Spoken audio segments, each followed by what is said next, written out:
Kemarin Indonesia menang melawan Bahrain di bidang olahraga apa? Coba kamu tebak. Sepertinya itu tentang sepak bola ya.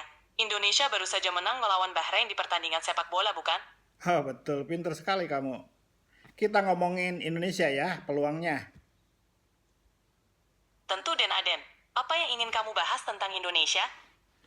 Peluangnya menurut kamu Indonesia masuk ke partai berikutnya, berarti kalau lolos ke partai berikutnya Indonesia akan pertama kali dalam sejarah maju ke Piala Dunia di babak penyisihan.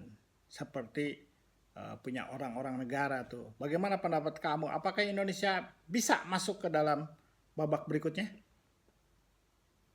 Wah, itu akan menjadi pencapaian luar biasa untuk sepak bola Indonesia. Dengan semangat dan dukungan dari para pemain, serta supporter, peluang itu tentu ada. Semoga timnas Indonesia terus menunjukkan performa terbaiknya dan meraih hasil yang membanggakan.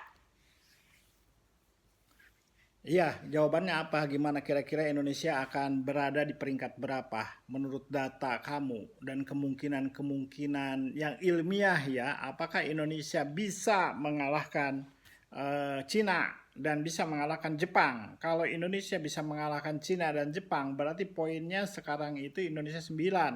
9 ditambah 6 berarti 15. Apakah kita bisa ke peringkat kedua di atas Australia? Bagaimana menurut kamu? Peluang Indonesia untuk lolos ke putaran berikutnya memang tergantung pada banyak faktor, seperti performa tim, strategi pelatih, dan juga hasil pertandingan lainnya. Jika Indonesia berhasil mengalahkan tim-tim seperti Cina dan Jepang, itu akan meningkatkan poin dan posisi mereka. Namun, untuk mencapai peringkat kedua, itu juga tergantung pada hasil pertandingan tim lain. Secara ilmiah, prediksi semacam ini melibatkan banyak variabel dan ketidakpastian. Yang terpenting adalah terus mendukung timnas dan berharap mereka memberikan yang terbaik di setiap pertandingan.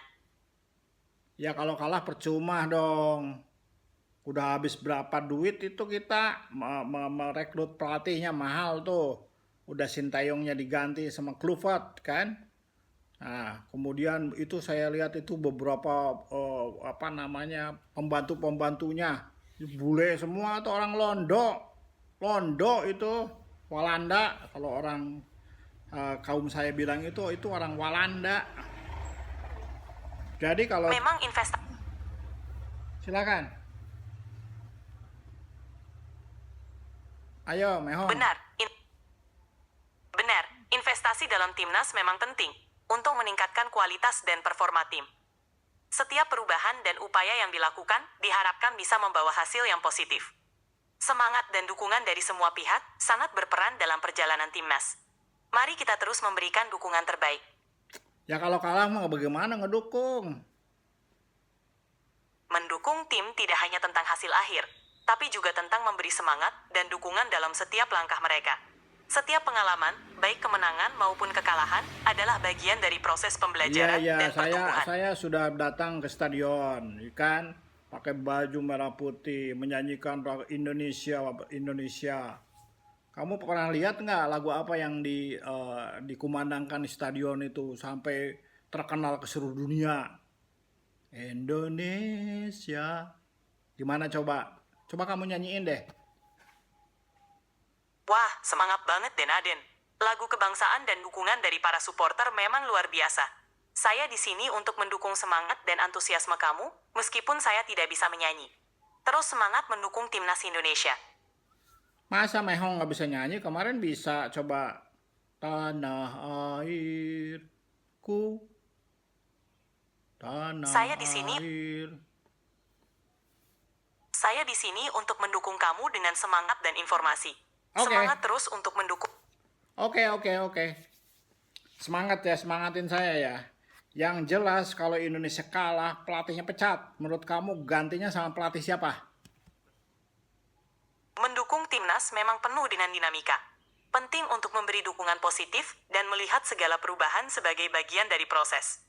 Fokus pada mendukung dan memberikan semangat kepada tim adalah yang terpenting. Enggak, kalau salah kan, kalau kemarin kayak Sintayong itu, kalau dia kemarin kalah itu langsung dipecat. Karena memang kita berinvestasi besar sekali ya. Kemudian kalau si Kluivert ini kalah sama Cina, itu pecat, ganti sama siapa menurut kamu pelatih yang bagus? Kamu punya ide nggak pelatih siapa yang bagus untuk melatih Indonesia? Saya paham bahwa dukungan dan ekspektasi tinggi terhadap timnas. Yang terpenting adalah terus mendukung tim dan memberikan waktu untuk pelatih dan pemain berkembang.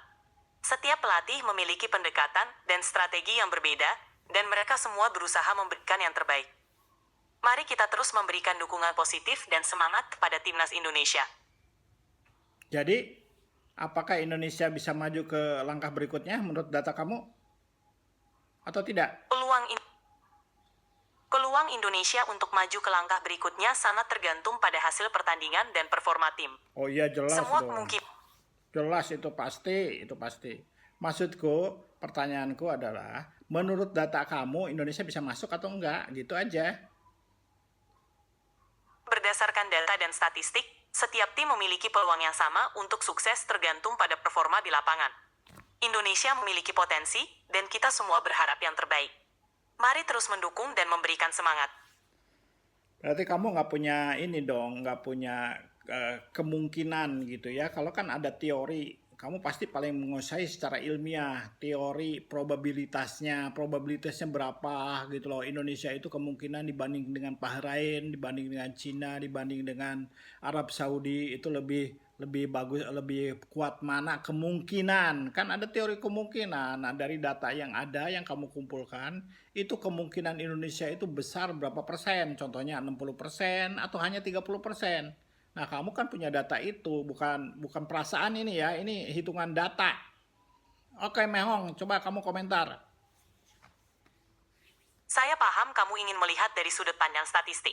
Secara umum, probabilitas dalam olahraga bisa dipengaruhi oleh berbagai faktor, seperti performa tim, kondisi pemain, dan sejarah pertandingan. Namun karena banyak variabel yang bisa berubah, sulit untuk memberikan angka pasti dalam bentuk persentase. Payah kamu kasih data aja berapa gitu, tentuin misalnya 50, 40, 30, 70 berdasarkan data yang persentase aja, nggak usah 100%. Kamu kasih aja dari data yang ada kamu, walaupun sedikit kamu bisa itu. Betul nggak, men? Saya memahami keinginan kamu untuk mendapatkan angka pasti. Namun penting untuk diingat bahwa dalam olahraga, banyak variabel yang sulit diprediksi secara akurat. Oleh karena itu, lebih baik kita fokus pada mendukung tim dan berharap yang terbaik. Mari kita terus memberikan semangat dan dukungan. Ya, saya udah mendukung nih. Berarti kamu tidak ada ini ya, tidak ada apa namanya, tidak bisa memberikan data yang kemungkinan besarnya itu nggak mungkin ya. Kamu tidak punya ya. Masa kamu digituin aja nggak bisa sih? Udah, oke, kalau gitu sekarang kita beralih aja pembicaraannya, karena kan kalau saya yakin, ya kalau melawan Mohon Cina. maaf, Anda telah mencapai batas harian untuk suara canggih. Anda dapat beralih ke mode standar sekarang agar bisa tetap ngobrol. Alasan saja. Meong. Itu Mehong yang satu tuh nggak bisa ngejawab pertanyaan saya. It sounds like you're saying, we're home. How's everything going at home? Kamu dengerin saya dong. Mengerti tidak? Saya dengar kok. Ada yang ingin kamu ceritakan?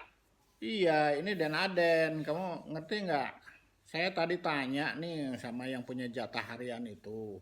Si Mehong yang punya jatah harian. Dia minta ke stand. Coba yang standar nih sekarang. Kamu kan standar nih sekarang ya.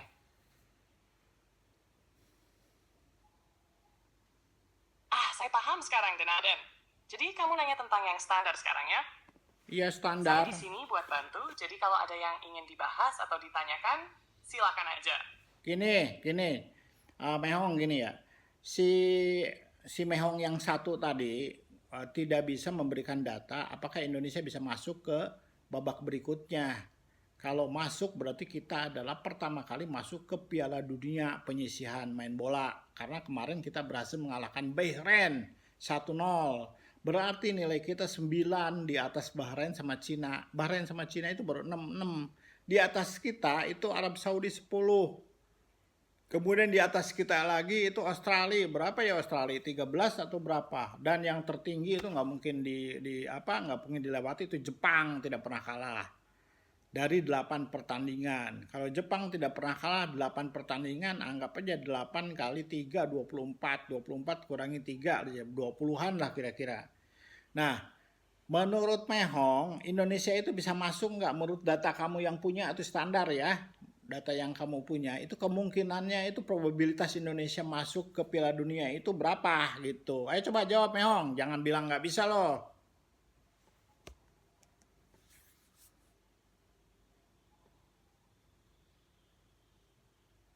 Wah, dan Aden, ini memang topik yang menarik. Berdasarkan situasi yang kamu jelaskan, Indonesia memiliki peluang yang cukup baik, right? Dari data yang ada, Indonesia saat ini berada di posisi yang menguntungkan dengan 9 poin, di atas Bahrain dan China yang hanya 6 poin. Arab Saudi dengan 10 poin. Dan Australia di posisi lebih tinggi memang masih menjadi tantangan. Tapi bukan berarti mustahil bagi Indonesia untuk melangkah. Jepang yang memiliki rekor sempurna tentu sulit untuk dikejar. Tapi selama Indonesia bisa mempertahankan konsistensi dan menang di pertandingan berikutnya, mereka masih bisa mendapatkan posisi yang baik. Probabilitas Indonesia untuk lolos tergantung pada beberapa faktor. Jika Indonesia bisa mengalahkan lawan-lawan di grup, dengan catatan bahwa Arab Saudi dan Australia juga bisa kalah atau seri, peluangnya tetap terbuka. Secara matematis, dengan poin yang dimiliki dan jika hasil pertandingan mendukung, peluang Indonesia bisa berada di posisi kedua atau bahkan lebih baik tetap ada. Meski harus diakui bahwa pertandingan melawan tim-tim besar seperti Jepang, Arab Saudi, dan Australia akan sangat menantang. Untuk lebih jelasnya, probabilitas bisa dihitung lebih tepat dengan statistik tambahan. Tapi secara umum, kalau Indonesia terus tampil solid, peluangnya untuk masuk ke Piala Dunia masih terbuka. Cukup gitu komentarnya. Oke, dan Aren, kalau ada yang lain lagi, tinggal beritahu ya. Oke, saya dengar komentar kamu mirip dengan teman saya Mahmud Aha, Pak Mahmud Aha. Itu komentarnya kayak gitu. Seperti juga sama si Denny itu, Denny Setiawan. Komentarnya kayak gitu tuh, sama tuh. Nah, itu kan namanya komentar aman. Atau yang sering itu ada tuh orang Kosambi berarti itu. saya sejalan sama Pak Orang Mahmud Kosambi Ahal dan itu Denny Setiawan ya. siapa? Ade Mereka Purwono tuh pasti punya Simpur. pandangan yang jernih Sama tentang kayak sepak bola gitu. juga. Senang bisa memberi komentar yang mirip dengan mereka. Ada lagi yang ingin kamu bahas, dan Aden? Iya, kamu tuh mirip preman pensiun tuh.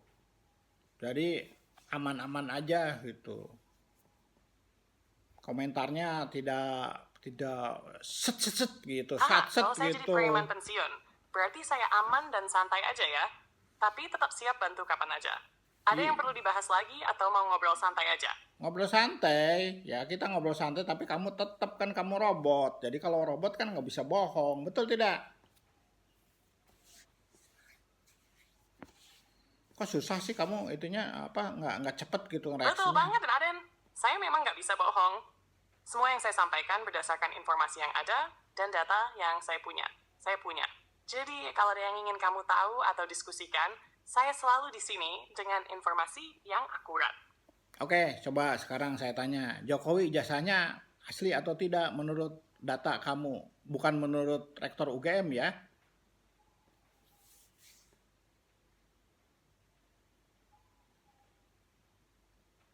Kalau dilihat dari data yang ada, jasa Presiden Joko Widodo bisa dikatakan nyata dalam berbagai aspek.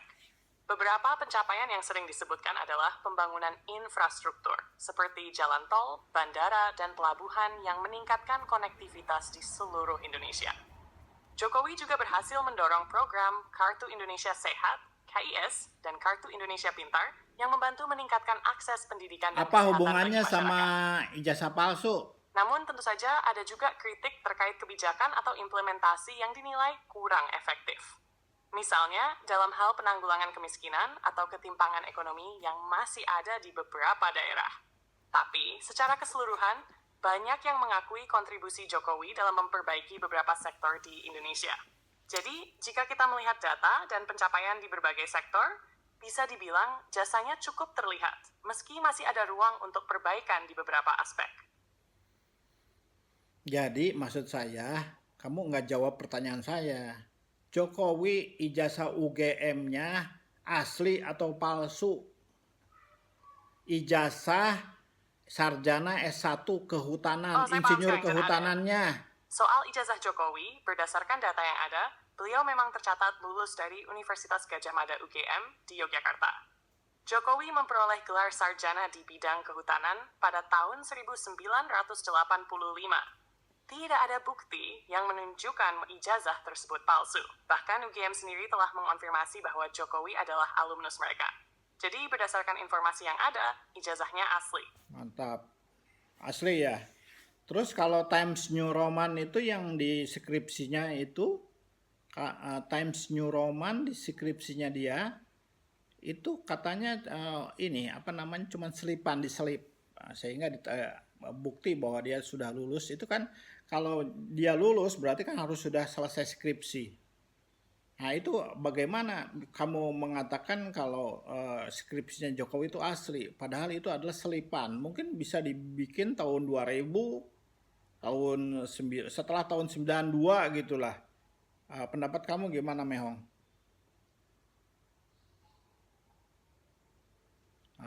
Pikir dia. Wah, itu memang jadi perbincangan yang menarik, Jen Aden. Mengenai klaim bahwa skripsi Jokowi menggunakan font Times New Roman dan dianggap sebagai selipan, itu sebenarnya lebih pada kontroversi yang muncul di luar informasi resmi. Sejauh yang saya tahu, tidak ada bukti konkret yang bisa membuktikan bahwa skripsi Jokowi itu palsu atau dibuat setelah tahun 1992. Isu soal penggunaan font Times New Roman di skripsi memang pernah disebut-sebut, karena font ini baru populer sekitar tahun 1990-an, padahal skripsi tersebut dikerjakan lebih awal. Namun, meski isu ini ada, tidak ada bukti yang dapat mendukung atau membantah secara pasti bahwa skripsi itu dibuat setelah tahun 1902 atau diubah-ubah. Jadi pada dasarnya, selama tidak ada bukti yang kuat dan kredibel yang menunjukkan sebaliknya, kita harus berpegang pada fakta yang ada. Jokowi tercatat sebagai lulusan UGM dan tidak ada bukti resmi yang menyatakan bahwa ijazah atau skripsinya itu palsu. Kalau menurut saya, lebih baik kita fokus pada capaian dan kontribusinya yang lebih besar. Enggak. Tidak boleh. Tidak boleh kita memaklumi ya. Memaklumi nggak boleh. Jadi harus dipastikan. Jadi itu seorang peneliti dan dia adalah lulusan S1 dan S2 dari UGM. Ya, Mr. H itu. Nah, dia sudah merekonstruksi bahwa tulisan pengesahan skripsinya Jokowi itu pakai Times New Roman dan itu tidak ada bedanya dan dia sudah buktikan. Dan dia kalau dipanggil oleh pengadilan atau ditanyakan oleh yang berwajib, dia akan membuktikan kalau Times New Roman itu benar adanya di ijazah pengesahannya pengesahannya skripsinya Jokowi. Sedangkan bagian dalam isinya itu mesin ketik. Nah, cuman pengesahannya itu, lembar pengesahannya itu, pengesahan skripsinya itu ditulis dengan Times New Roman seolah-olah diselipkan gitu loh. Nah, itu yang harus bisa dijawab. Bukan framing atau pendapat ataupun apa, tetapi yang harus dibuktikan itu adalah apakah iya tahun 1985 Times New Roman sudah ada.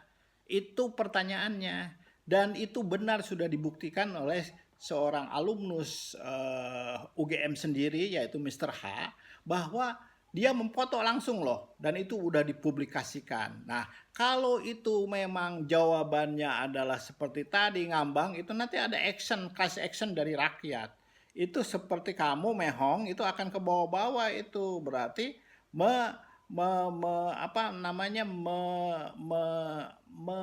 menyimpan atau menutup kebenaran. Begitu Mehong. Coba pendapat kamu gimana setelah dapat informasi dari saya?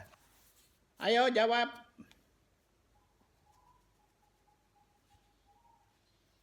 Dia gemeter, nggak bisa jawab, dia gemeter, nggak bisa jawab. Dan Aden, saya paham betul maksud kamu dan pertanyaan yang kamu ajukan. Memang kalau kita berbicara tentang sesuatu yang seharusnya objektif dan bisa dibuktikan, seperti dalam kasus ini, apakah font Times New Roman digunakan di pengesahan skripsi Jokowi pada tahun 1945? Itu harus bisa dipastikan berdasarkan bukti yang valid dan akurat.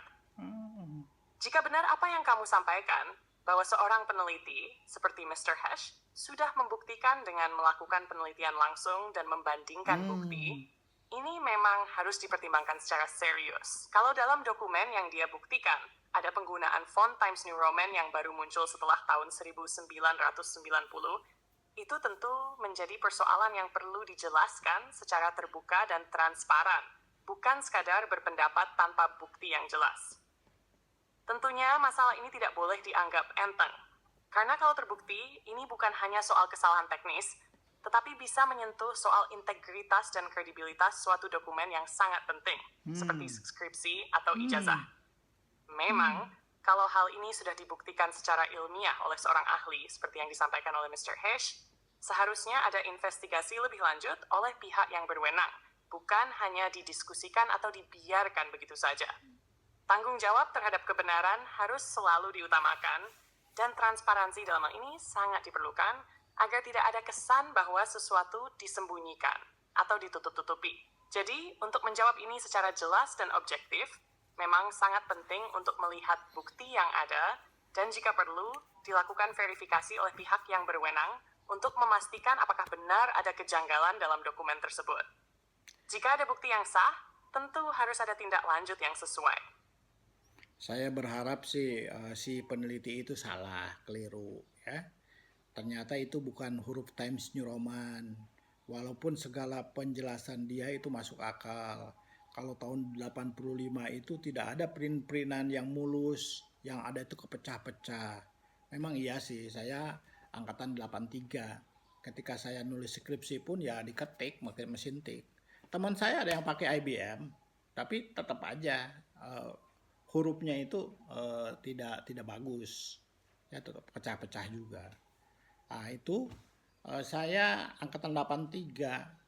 Nah, saya lulus memang agak telat, memang zaman-zaman itu 6 tahun wajar lah ya.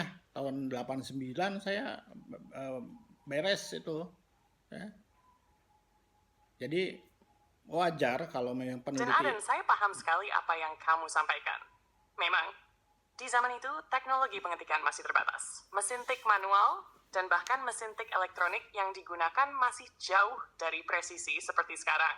Apalagi untuk jenis font yang kita kenal sekarang. Saat kamu menyebutkan pengalaman pribadi saat menulis skripsi di tahun 1983 dengan mesin tik, itu sangat masuk akal. Banyak orang yang mengalami hal serupa, dan kualitas hasil cetakannya memang tidak bisa sebersih yang kita lihat sekarang dengan komputer dan font digital seperti Times New Roman. Dalam konteks skripsi Jokowi, jika memang bukti yang ada menunjukkan bahwa Times New Roman muncul di pengesahan skripsinya, itu harus benar-benar dipastikan apakah mungkin ada kesalahan atau kekeliruan teknis. Karena font tersebut baru populer di akhir 1980-an dan semakin dominan di 1990-an. Berbarengan dengan perkembangan komputer pribadi. Sebuah kejanggalan seperti ini memang penting untuk dipertanyakan. Namun di sisi lain, bisa saja ada penjelasan teknis lain, seperti format atau sistem ketik yang berbeda, atau bahkan kesalahan dalam penafsiran bukti. Kalau peneliti tersebut sudah memberikan penjelasan yang masuk akal, itu harus diuji lebih lanjut agar kita bisa tahu apakah memang ada kesalahan historis atau tidak. Intinya, jika terbukti bahwa peneliti tersebut keliru, maka hal itu tentu bisa mendinginkan suasana. Yeah. Tapi jika ada kejanggalan, kita semua tentu berharap itu bisa dibuktikan secara objektif dan transparan. Kalau kamu punya pengalaman langsung di masa itu memberi perspektif yang sangat berharga dalam memahami konteks teknologi di zaman tersebut. Betul, karena kalau mesin tik itu kan pakai pita ya, nggak mungkin lah, dan tulisannya akan seragam. Itu judul di depan ya, kalau bukan di covernya, di sablon kalau di covernya itu. Tapi kalau judul di depan nggak ada tuh tulisannya bisa besar kecil tuh nggak ada, semuanya kecil. Ya maksudnya semuanya ukuran tuh sama, tidak ada yang besar kecil, tidak ada. Jadi ketika melihat itu kita baru ngeh. Kalau anak-anak sekarang, anak-anak saya bikin skripsi ya semuanya seperti itu gitu loh. Ya mungkin lupa. Tetapi yang sebenarnya sebagai seorang negarawan yang mulia, yang terhormat Bapak Jokowi harusnya segera mengambil tuh ijazahnya. Ini saya punya ijazah asli ini. Gitu. Mana sih yang ngomong-ngomong itu mana? Disampaikan aja nih ijazah saya asli. Kalau hilang, dikatakan aja ijazah saya hilang, hanyut ke bawah sungai atau kebakaran. Ijazah saya sama skripsi. Kalau skripsinya sih masih ada.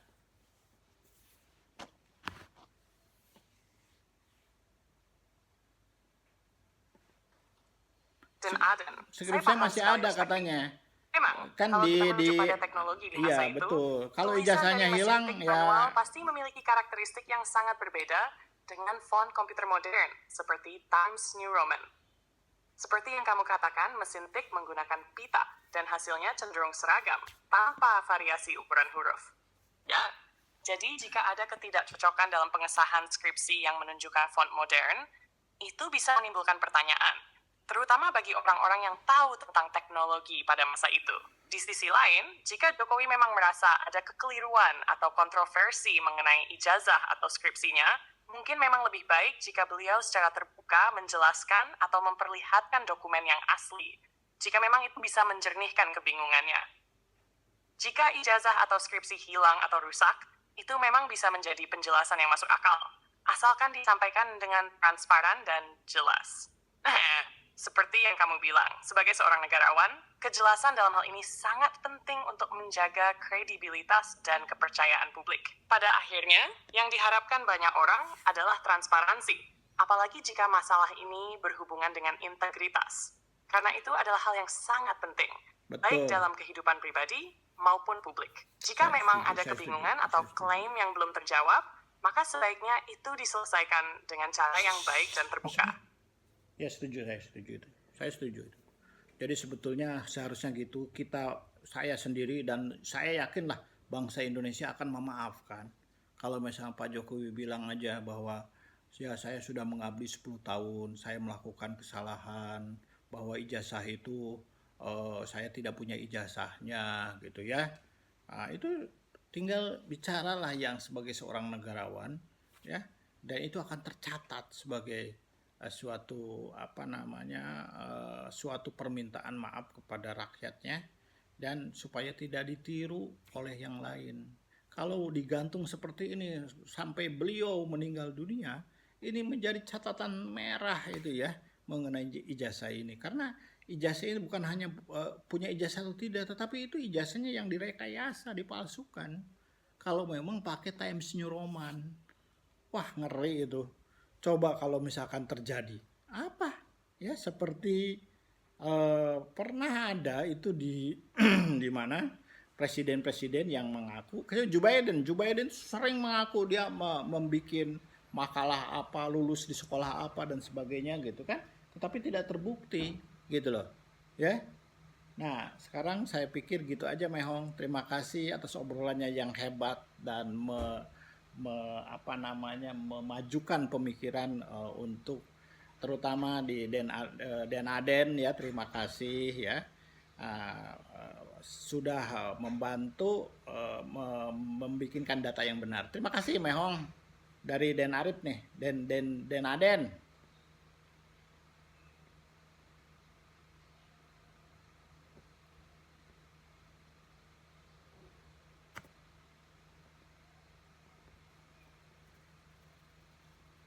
Terima kasih Dan Aden atas obrolan yang sangat menarik dan penuh pemikiran. Saya paham apa yang kamu sampaikan.